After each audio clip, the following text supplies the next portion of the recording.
नमस्कार दोस्तों। प्रधानमंत्री की स्पीच, ऑपोजिशन की क्वेश्चन, न्यूज़ चैनल के एनालिसिस की हुई फिगर्स के द्वारा एक आम इंसान को काफ़ी ज़्यादा कंफ्यूज किया जा रहा है। लोग समझ ही नहीं पा रहे कि एक्चुअली में कितने फ्रंट पे लड़ाई हो रही है। इंडिया ने ज़मीन लूज़ किया या फिर नहीं किया, लूज़ किया तो कितना किया है, चाइना कितनी ट्रूप्स लेके आया है, कौन कौन सी फ्रंट पे लड़ाई हो रही है, इससे चाइना को कुछ प्रॉफिट हो भी सकता है या फिर नहीं। और इंडिया की जो भी लैंड है जो चाइना कहा जा रहा है इक्विप कर रहा है, वो अगर चाइना इक्विप कर ले तो इंडिया के लिए कितना बड़ा खतरा बन सकता है। तो आज की इस वीडियो में हम डिटेल में बात करेंगे इन सभी चीज़ों को लेकर, तो आखिर तक हमारे साथ जुड़े रहिए। हम इस टॉपिक पे बात करना स्टार्ट करें उससे पहले मैं कुछ डॉक्यूमेंट्स को कोट करना चाहूँगा जो अलग अलग एक्सपर्ट्स ने बनाए हैं, ताकि हम ये समझ सकें हमारी देश की आज़ादी के बाद से यानी 1950 के बाद से आज तक यानी 2020 तक हमने ऑलरेडी कितनी ज़मीन लूज़ कर दी है चाइना को, और वो कौन कौन सी साल पे की है। तो इस चीज़ के लिए मैं इस्तेमाल करूंगा के सिद्धार्थ जी की एक स्पीच जो कि पीडीएफ की गई है। के सिद्धार्थ जी एक स्ट्रेटेजिकल थिंकर है, एक एडवाइज़र है, एक आर्थ साइंटिस्ट है।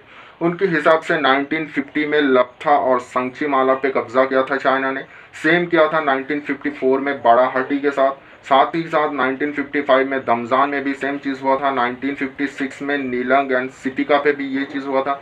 1957 में हमने लॉस कर दिया था कुरी, और 1958 में वोलोंग एंड कारानाका फ्रंट। साथ ही साथ मैं ये मान के चल रहा हूँ 1962 के बारे में आपको पता ही होगा, और 2017 में जो हुआ उसके बारे में भी आपको पता होगा। तो ऐसे में के सिद्धार्थ जी के हिसाब से ये जो टोटल लैंड हमने लूज़ की है और चाइना ने जो ग्रैब की है, ये टोटल लैंड था 54,000 स्क्वायर किलोमीटर। इस लिस्ट को हम गौर से देखें तो समझ सकते हैं कि चाइना का बेसिकली ये एक आदत है जो कि विस्तारवाद का है, और ऐसे करके इंडिया की बहुत सारी ज़मीन आज के समय पे चाइना ने हड़प लिया है। अब लौटते हैं 2020 में, यानी आज के समय पे जो इंडिया चाइना फेस ऑफ हो रहा है उसके बारे में। तो एक नहीं, दो नहीं, तीन तीन फ्रंट पे इंडिया चाइना आर्मी एक दूसरे के खिलाफ खड़े हैं। सबसे पहला जो फ्रंट है वो है पैंगोंग लेक।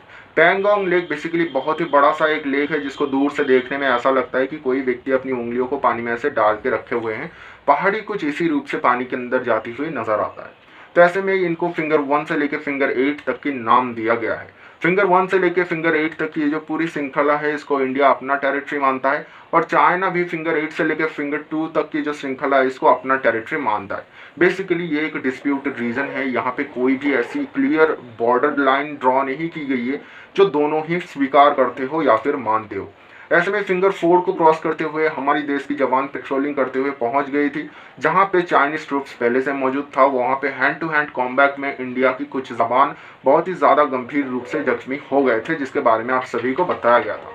अब यहाँ पे कई सारी फोटोग्राफ्स वायरल होते हैं जिसके बारे में रिपोर्टिंग की जाती है। कुछ चैनल्स बताते हैं कि इंडिया की कुछ ट्रुप्स को ऐसे चाइनीज़ जो ट्रुप्स हैं उन्होंने अपने कब्जे में ले लिया है, अपनी हिफाजत में ले लिया है। लेकिन इस चीज़ को अगर हम देखें तो फिंगर 4 की साइड को, जिस साइड पे इंडियन आर्मी की आईटीबीटी कैंप है, उस साइड पे होना पॉसिबल ही नहीं है। क्योंकि आप साफ तौर पे देख पाओगे कि यहाँ पे जो इमेज दिखाया जा रहा है, यहाँ पे कोने की और जो बोट है वो वाटर लाइन के साथ लैंड को काफ़ी अच्छे से दिखा रहा है। लेकिन वही हम सैटेलाइट इमेजेस के थ्रू देखने की कोशिश करें तो फिंगर 4 की उस साइड पे, जिस साइड पे इंडिया का अपना कैंप है, वहाँ पे जो कि पहाड़ी है वो काफ़ी ज़्यादा खड़ाई है, और पानी इस तरीके से एक लाइन को नहीं बना सकता जहाँ पे बोट को ऐसे खड़े करते हुए ज़मीन में आया जा सकता है। लेकिन दूसरी साइड हम देखें फिंगर 4 की, जिस साइड पे चाइनीज ट्रुप्स पहले से ही मौजूद थे, तो वहाँ पे पानी और जो ज़मीन है वो काफ़ी अच्छे से अलाइन कर रहे हैं। वहाँ पे एक ऐसा लाइन बन सकता है जहाँ पे ऐसी बोट को रखा भी जा सकता है, और कुछ सैटेलाइट इमेजेस ये चीज़ क्लियर भी करते हैं। लेकिन याद रखिएगा, इस चीज़ को आप स्वीकार लेते हैं कि फिंगर 4 की इस साइड की ज़मीन हिंदुस्तान की है, तो इस साइड पे चाइना नहीं आया, मतलब कोई भी यहाँ पे जो पॉलिसी है, जो रूल्स है, उनको चाइना ने वायलेट नहीं किया। तो आप ये स्वीकार कर रहे हो फिंगर 4 की उस साइड तक की जो ज़मीन है वो चाइना का है, और ये एक्चुअली चाइना के फेवर में जा रहा है। तो यहाँ पे आप क्या सोचते हो, ज़रूर हमें बताइएगा। दूसरा एक फ्रंट है गलवान घाटी। दोस्तों यहाँ पे सबसे बड़ी बात यह है कि कोई भी डिस्प्यूटेड रीजन नहीं था जिसको इंडिया अपना क्लेम करता है, चाइना क्लेम करता है अपना। यहाँ पे एक लाइन ऑफ कंट्रोल था जिसको दोनों ही मानते थे। सैटेलाइट इमेजेस ये प्रूव करते हैं कि चाइना अपनी बॉर्डर लाइन को क्रॉस करते हुए इंडिया के अंदर आ गए हैं, और वो कितना अंदर आ गए हैं माना जाता है 423 मीटर से लेके 2 किलोमीटर तक जो चाइना है वो अंदर आ चुके हैं। सिर्फ आए ही नहीं है, अपना बेस भी यहाँ पे बनाना स्टार्ट कर दिए थे। ऐसे में सवाल निकल के आ रहा है कि ये चीज़ें होने की वजह से क्या कुछ प्रॉब्लम फेस किया जा सकता है इन फ्यूचर। सबसे बड़ी बात है, ये वही जगह है जहाँ पे चाइना ने धोखे से इंडिया की 20 वीर जवानों को शहीद कर दिया था। रही बात खतरा की, तो इस जगह पे बहुत बड़ा खतरा है अगर चाइना यहाँ पे कब्जा जमा लेता है। गलवान वैली की हाई हिल्स पे अगर चाइना पहुंच जाता है तो वहां से सप्लाई चेन को काफ़ी अच्छे से काट सकता है। आप अगर इस चीज़ को अच्छे से समझना चाहते हो तो इस चीज़ को समझाने के लिए एक एग्जाम्पल मौजूद है मेरे पास। डीवीओ एक कैंप है, डेल्टा बेस ओल्डी, ये एक इंडियन मिलिट्री कैंप है, एक पोस्ट है जो कि नॉर्थ लद्दाख में स्थित है। अब अगर चाइनीज ट्रूप पहुंच जाता है गलवान वैली की हाई हिल्स पे, तो वहां से इस कैंप तक पहुंचने के लिए जो रोड है वो तकरीबन 200 किलोमीटर से भी ज़्यादा लंबा है, जिसके थ्रू सभी ज़रूरी चीज़ें उस कैंप तक पहुंचता है। तो ऐसे कई सारी चीज़ों को ब्लॉक कर सकता है चाइना, और जो नॉर्थ लद्दाख है वहाँ पे अपना डोमिनेंस क्रिएट कर सकता है। इन फ्यूचर लद्दाख की कुछ हिस्सों पे अपना कब्जा जमाने के लिए भी चाइना को ये रीजन काफ़ी ज़्यादा मदद करेगा। तो अगर चाइना यहाँ पे परमानेंटली अपना कैंप बना लेता है या फिर इंडियन टेरिटरी के अंदर आके यहाँ पे अपनी बेस बना लेता है, तो इन फ्यूचर इंडिया के लिए ये बहुत बड़ा खतरा साबित हो सकता है। तीसरा फ्रंट है हॉट स्प्रिंग गॉर्गे। यहाँ पे भी चाइना अपनी ट्रुप्स लेके आया है और इंडियन ट्रुप्स इनके सामने खड़े हैं। जो बड़े बड़े एनालिसिस्ट है, एक्सपर्ट्स है, वो मानते हैं यहाँ से चाइना को कोई प्रॉफिट नहीं मिलने वाला, ना ही चाइना यहाँ पे कुछ अपनी ज़मीन कब्जा करने के बारे में सोचेगा। यहाँ पे बेसिकली चाइना अपनी ट्रुप्स लेके आया है इसीलिए ताकि जो गलवान घाटी है वहाँ से इंडिया अपनी ट्रुप्स को इस साइड पे लेके आए और गलवान घाटी पे जो भी चीज़ें हैं वो थोड़ा रिलैक्स हो जाए, ताकि चाइना को उन जगह पे डोमिनेंस क्रिएट करने के लिए थोड़ा मदद मिले, थोड़ा आसानी हो सके।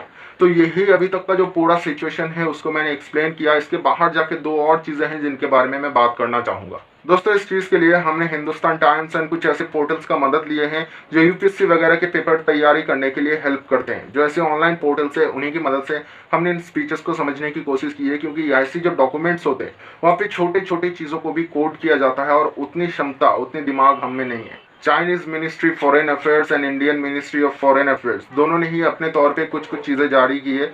कुछ पेपर्स ऑनलाइन पे आज के समय पे मौजूद है, लेकिन दोनों की जो स्पीच है जिसको कोड की गई है, डॉक्यूमेंट की गई है, उनमें ज़मीन आसमान की फ़र्क है। चाइना साफ तौर पे किसी भी एलओसी की या एलएसी की बात करते हुए नजर नहीं आए हैं। चाइना बस ये बता रहे हैं कि जहाँ पे भी यह झड़प हुई थी उससे 2 किलोमीटर पीछे चाइनीज आर्मी जाएगा और उससे 2 किलोमीटर पीछे इंडियन आर्मी को चला जाना चाहिए। उस जगह पे जो आर्मी फोर्सेस इकट्ठा हो रही है उसको क्लियर कर देंगे और जो भी ये प्रॉब्लम चल रहा है वो सॉल्व कर देंगे। अगर इस बात पे इंडिया राजी हो जाता है तो एक्चुअली हमारा नुकसान हो सकता है, क्योंकि आप समझने की कोशिश करो, ये है लाइन ऑफ कंट्रोल जिसको दोनों ही मानते थे। चाइनीज आर्मी इसके अंदर आ गई यहाँ तक, अब यहाँ से इंडियन आर्मी 2 किलोमीटर पीछे जाएगा और यहाँ से चाइनीज आर्मी 2 किलोमीटर पीछे जाएगा, तो एलओसी और एलएसी के बीच में एक बफर जोन क्रिएट होगा, यानी एक नया डिस्प्यूटेड रीजन क्रिएट होगा जिसको लेके चाइना आगे जाके फायदा उठा सकता है, अपना रीजन क्लेम कर सकता है। तो ऐसी चीज़ों में ना ही पड़ना सबसे अच्छी चीज़ है, ये तो मैं समझता हूँ। आगे चल के सरकार क्या करती है ये सब कुछ तो हमें पता लग ही जाएगा। मैं उम्मीद करता हूँ एक एक चीज़ों को मैंने क्लियर कर दिया है, आप प्रॉपर तरीके से समझ चुके हैं कितने फ्रंट पे लड़ाई हो रही है, चाइना क्या कहने की कोशिश कर रहा है, हिंदुस्तान क्या कर रहा है, ऐसे में सिचुएशन क्या चल रही है और कौन सी ज़मीन पे चाइना को कितना प्रॉफिट मिल सकता है। तो दोस्तों, वीडियो यहीं पे खत्म हो जाता है। अगर वीडियो आपको अच्छा लगा है तो एक लाइक ज़रूर कीजिए, दोस्तों से शेयर कीजिए, चैनल को सब्सक्राइब कीजिए, नोटिफिकेशन बेल को प्रेस कर दीजिए। हम मिलेंगे एक और नया फ्रेश वीडियो के साथ, तब तक के लिए अलविदा।